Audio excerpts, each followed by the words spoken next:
প্রিয় দর্শক, আসসালামু আলাইকুম। আপনাদের সবাইকে সাদর আমন্ত্রণ জানাচ্ছি বাংলা ভিউ লাইভে। আপনাদের সাথে আছি হাসান মোহাম্মদ শামীম এবং মোজাম্মেল হক।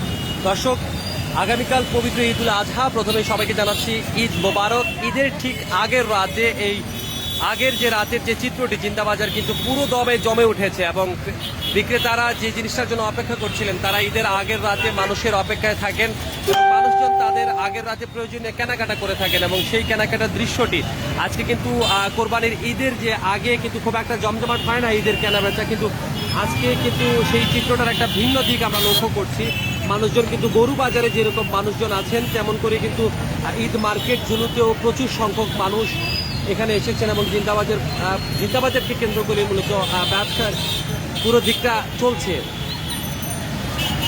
এই মুহূর্তে চারদিকে প্রচুর জ্যামকে লক্ষ্য করে পুলিশ সদস্য যারা আছেন তারা কিন্তু জ্যাম নিয়ন্ত্রণ করতে, আসলে তেমন জ্যাম হচ্ছে না, কারণ এখন জিন্দাবাজারের সবগুলো রাস্তায় ডাবল লাইন উন্নীত করা হয়েছে এবং কিছু সময়ের জন্য গাড়িগুলোকে আটকে রাখা হচ্ছে।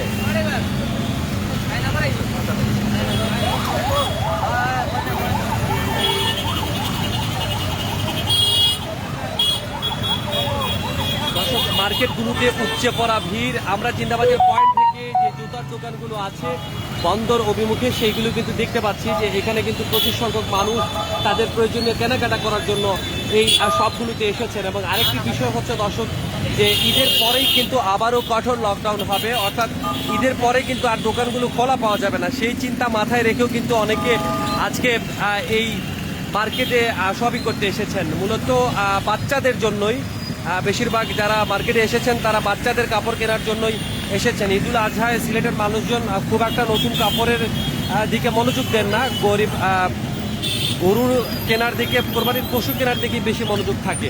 তবে এক্ষেত্রে বলা চলে যে বাচ্চাদের কাপড় কেনার জন্য অনেক বাচ্চারাই বায়না ধরে এবং যে কারণে আসলে এই জিন্দাবাজার সহ বন্দরবাজার যতগুলো বাণিজ্যিক এরিয়া আছে সেগুলোতে আসতে হয়। দর্শক, আপনারা সংযুক্ত আছেন বাংলা ভিউ লাইভে। আপনাদেরকে দেখানোর চেষ্টা করছি সিলেটে পবিত্র ঈদুল আজহার আগের দিন, কুরবানি ঈদের আগের রাতে জিন্দাবাজারের চিত্র।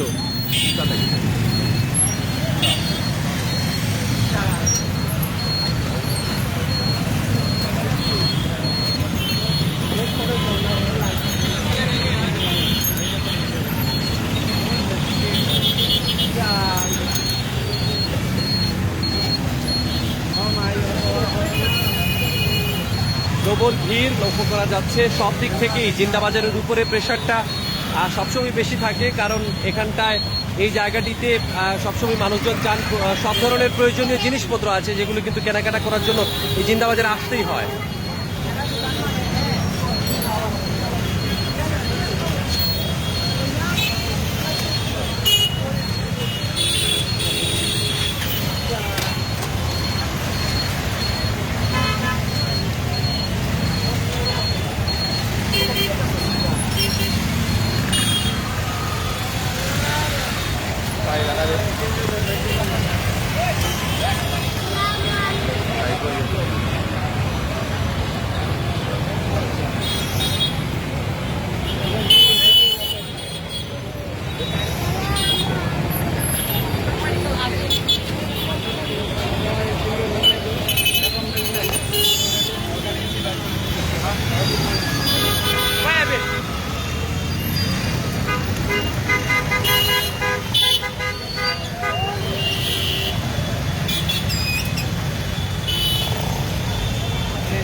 দর্শক, দেশে করোনা ভাইরাস পরিস্থিতি যখন খুবই খারাপ পর্যায়ে আছে তখন কিন্তু বলা হয়েছিল যারা মার্কেটে যাবেন তারা যেন স্বাস্থ্যবিধি মেনে চলেন, সামাজিক দূরত্বের যে ব্যাপারগুলো আছে সেগুলো মেনে চলেন। কিন্তু আমরা দেখতে পাচ্ছি যেটি উদ্বেগজনক চিত্র, প্রায় 20% মানুষের 80% মানুষের কিন্তু মাস্ক আছে, কিন্তু অনেক মানুষই আমরা এরকম পাচ্ছি যাদের মুখে কোনো প্রকার মাস্ক নেই।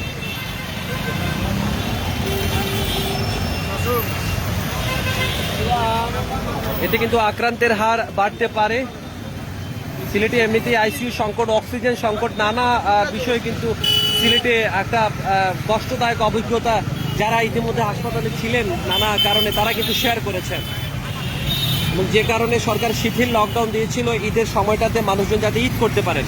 ঈদের পরবর্তী সময়ে কিন্তু আবারও কঠোর লকডাউন আসবে।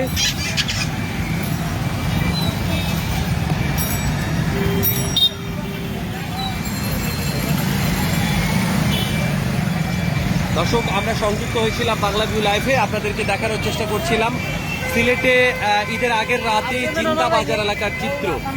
এবং এখানে যেটি সবচেয়ে কষ্টকর ব্যাপার হচ্ছে যে আসলে কেউই মেনে চলছেন না স্বাস্থ্যবিধি, এবং একটি মোটরসাইকেলে 3 জন কিন্তু যাচ্ছেন যাদের হেলমেটও নেই। এরকম নানা বিষয়ে মিলিয়ে বলা চলে যে স্বাস্থ্যবিধি মানা হচ্ছে না।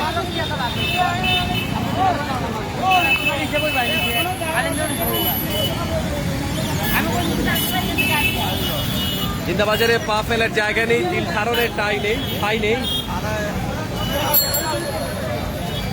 দর্শক, এই যখন অবস্থা ছিল তখন আপনাদেরকে জানানোর চেষ্টা করছিলাম সিলেটের নগরীর জিন্দাবাজারের ঈদের আগের সর্বশেষ চিত্র। আমরা আবারও লাইভে সংযুক্ত হব, আপনাদেরকে দেখানোর চেষ্টা করব সিলেটের সর্বশেষ অবস্থা। সে পর্যন্ত সবাই ভালো থাকুন, সুস্থ থাকুন, বাংলা বিয়ের সাথে থাকুন। খোদা হাফেজ।